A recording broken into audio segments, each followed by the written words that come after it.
मोहन भागवत ने साफ लफ्जों में कहा कि हम बाबरी मस्जिद में हमने आंदोलन में हिस्सा लिया था।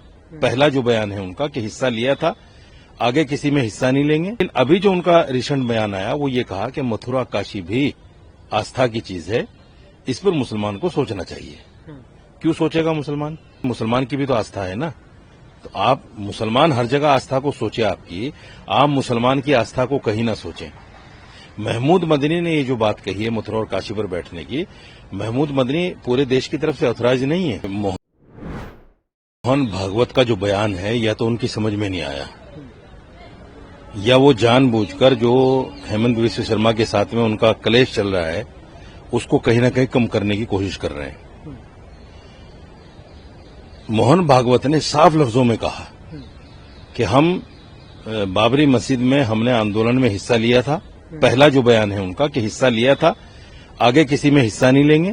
लेकिन अभी जो उनका रिसेंट बयान आया वो ये कहा कि मथुरा काशी भी आस्था की चीज है, इस पर मुसलमान को सोचना चाहिए। क्यों सोचेगा मुसलमान? सवाल ये है कि मुसलमान की भी तो आस्था है ना।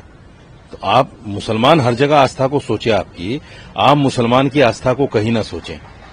महमूद मदनी ने ये जो बात कही है मथुरा और काशी पर बैठने की, महमूद मदनी पूरे देश की तरफ से ऑथराइज नहीं है कि वो बैठकर बात कर लेंगे, मस्जिद हम आपको दे देंगे।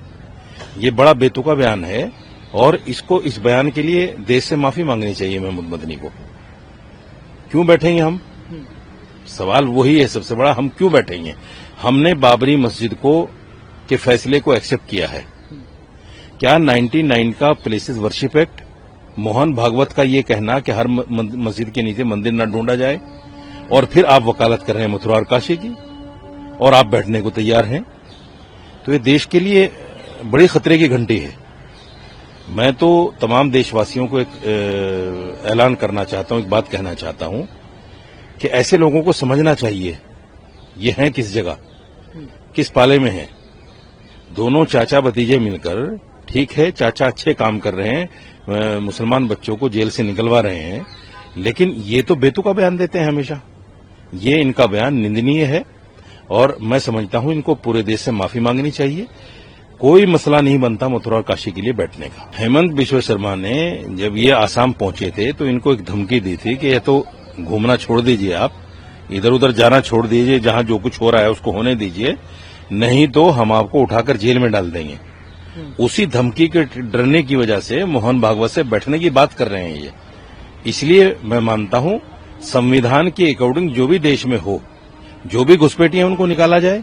कौन उसको मना कर सकता है? घुसपैठियों को कोई भी आदमी अलाउ नहीं कर सकता। इसलिए अगर कोई घुसपैठी है आसाम में तो मैं हेमंत बिश्व शर्मा के साथ में हूं, मेरा पूरा ऑर्गेनाइजेशन साथ में है, निकालें घुसपैठियों को। नहीं ठीक है, देखें जैसे मैंने कहा ना, घुसपैठिया बांग्लादेशियों को कहा जाता है। जो भी घुसपैठिया है हम सरकार के साथ खड़े हैं, उसको निकालना चाहिए। और जो लोग उनके आधार कार्ड, पहचान पत्र, पासपोर्ट बना देते हैं, ऐसे लोगों को भी पकड़कर जेल में डालना चाहिए, उनको भी फांसी देना चाहिए। क्योंकि अनऑथराइज क्यों चल रहा है ये सारा खेल?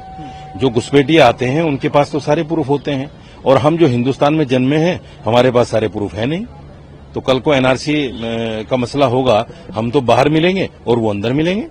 तो ऐसे लोगों को तमाम मुसलमान इसके लिए उसके साथ में, सरकार के साथ में खड़े हैं, सुप्रीम कोर्ट के फैसले के साथ में खड़े हैं। जो भी घुसपैठिए हैं उनको बिल्कुल बाहर होना चाहिए, कोई उनका हिमायती नहीं।